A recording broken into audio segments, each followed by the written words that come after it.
My friends, I am planning kiddo number 2's last year of homeschool. And if I think too much about it, I want to cry.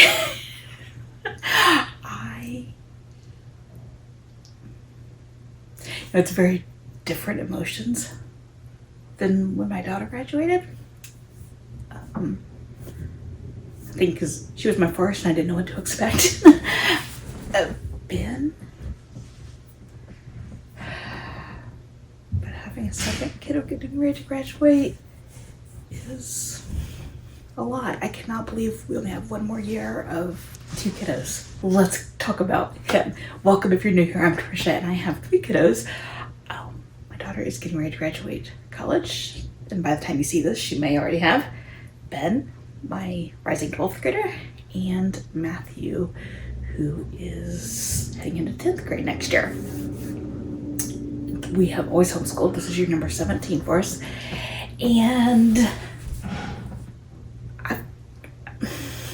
planning Ben's high school has been a very different experience because from the beginning of high school and really before that, we knew he was not college bound. Not because he can't, but because that's not Ben. What the future holds for him, though, we don't know. He knows that he would like to do some kind of a trade, but he's not exactly sure what. We're going to meet with community college counselor here shortly, and kind of hopefully make some plans for him. So I say that one so you know what kind of a kiddo we're heading into. He is a kiddo who absolutely loves information. He loves reading. He is inquisitive. He likes deep dives into topics. He does not like a lot of output. He's good at it. He just doesn't enjoy it. He doesn't enjoy math. And he's a kiddo who knows what kind of a life he wants to lead, even if he doesn't know what kind of a job he wants to occupy his time. That's one. 2, the other part of that is, since we are planning to do some dual enrollment next year, this will probably change. He really doesn't need, the only class he technically still needs to graduate with our homeschool standards, in North Carolina we get to set those standards, is another English course. Other than that, there's nothing else he has to have. He's met everything else credit-wise. So that opens him up that he can take as many courses as he wants, as we decide there or at the community college. But in the meantime, this is what I've planned. And then we'll see what needs to change. If plans do change, I will do a final plans video sometime this summer. Okay, Ben. He loves history. So we are continuing. He will actually graduate with 4.5, maybe 5 credits of social studies classes. He is going to finish up. We've been doing kind of a 4-year history cycle. Right now, I'm keeping this in April, and he is finishing through the American Revolution-ish.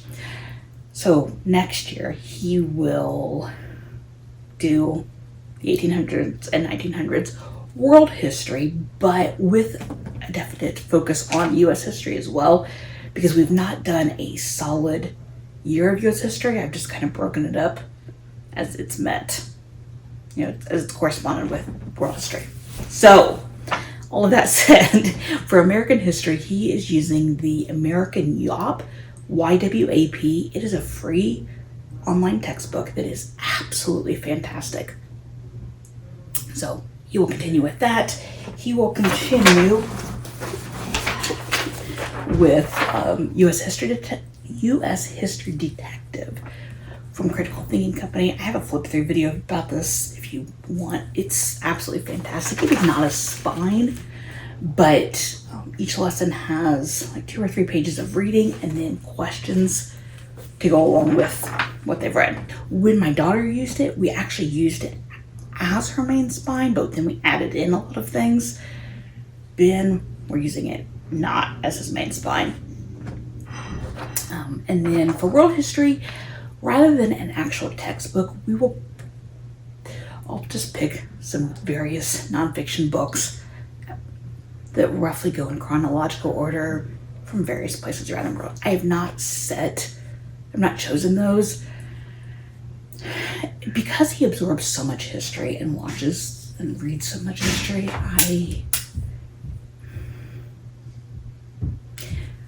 I like to keep it kind of loose and follow kind of what his interests are. And because he's had so much history, I don't require a lot of output because he has so much input, and then we talk about it that I figure in the end it all evens out. English, that, like I said, this is the only class that he really needs a credit for. For English, he's been using the last 2 years right at home, the full year course, and that's what Matthew's going to use next year. This year I told him if he wants to just pick a couple of their short 8-week courses instead, that is absolutely fine. Again, he's had so much that I feel good about that as an option, in part because it meant that he could look at the different topics and choose the ones that really interest him, which that is what he needs. He chose for the 2 short story and literary analysis, which surprised me. I didn't think that would be the one he would choose, but he did. So those will be his 2. Now, there is also one that, depending on what he ends up choosing to do long-term job-wise and at the community college next year, we may do Arizona State Universal Learners English Comp course, because it's like a generic English 101 type of course. So if he could do that at home, do it on his own time, less expensively, and then we get the transcript and transfer it to the college, that would knock out that requirement if he needs it. So that we may do that as an additional writing if we need to. For the literature part, he's going to continue the British Literature bundle from the British Literature course from Literary Adventures for Kids. I've got a whole separate video about this that I will leave down there. He still has, it's a bundle with 10 courses in it, and I think he has, it's like maybe 4 that he hasn't finished, or that he hasn't done. The Hound of Baskervilles, A Tale of Two Cities, Murder on the Orient Express, and A Midsummer Night's Dream. I think those are the only ones he hasn't done. Yeah. So he will do those, or at least a few of those. I'm not too concerned about again, it's not that I am trying to give him a lesser education in any way. He is just a kiddo that absorbs a ton. And because he is not 4-year college bound, I can give him a different kind of education than I can give my other 2 kiddos. So I would like to do at least 2 of those books. After that, there is a list that we started working on years ago called, it's from PBS, like the 100 Best America Reads. We've been working on that here and there over the years of just like marking through this list. So we'll probably fill in with books from there or from Mensa's Reading and Excellence in Reading lists. Those are some of my standard lists for looking for book ideas. Not just with Ben, but in general, I try to keep literature enjoyable. So yes, we do analysis and such, but I really want my kids to enjoy reading for the sake of reading. I want them to know how to do analysis and talk critically about books, but mostly I just want them to enjoy reading. That brings us to math. Like I said, he technically has all the credits he needs, but he enjoys statistics and probability, so we will use Khan Academy's statistics. I also saw their great courses has one. Probably Khan Academy if we do something at home. I don't know. He enjoys that topic, and so I want to give that to him, but I don't want it to be some high pressure type of course, because science, again, I don't know. You know, one of the things that he's considered is something in horticulture, outdoors in some way. If he does that, some classes from that at the community college next year, that will count as his science for next year.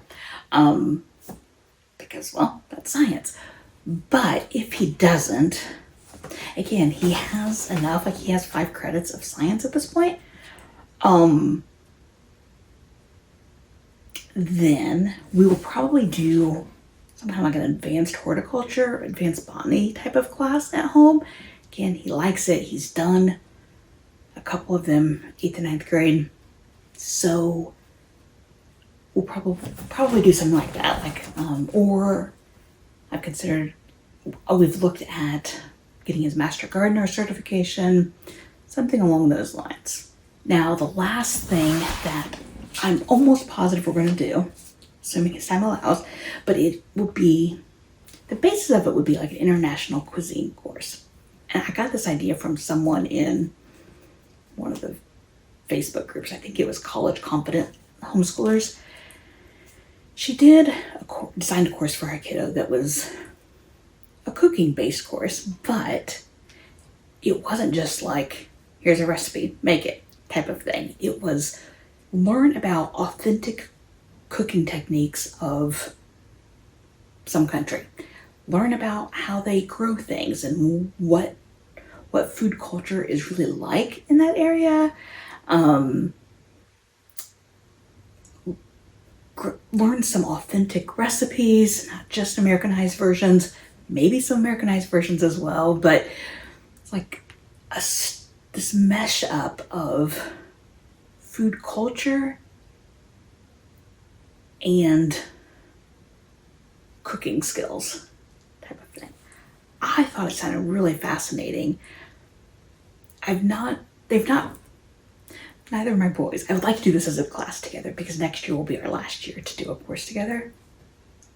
So my hope is that that's true. Neither one of them have quite committed to this course, so I haven't designed much yet, but I think it would be really fascinating to do this geography, culture, how to cook mesh of things.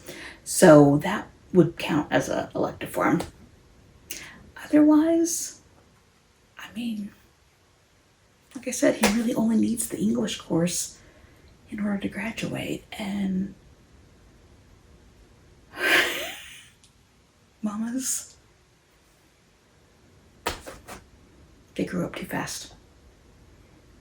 Days are long and the years are so short.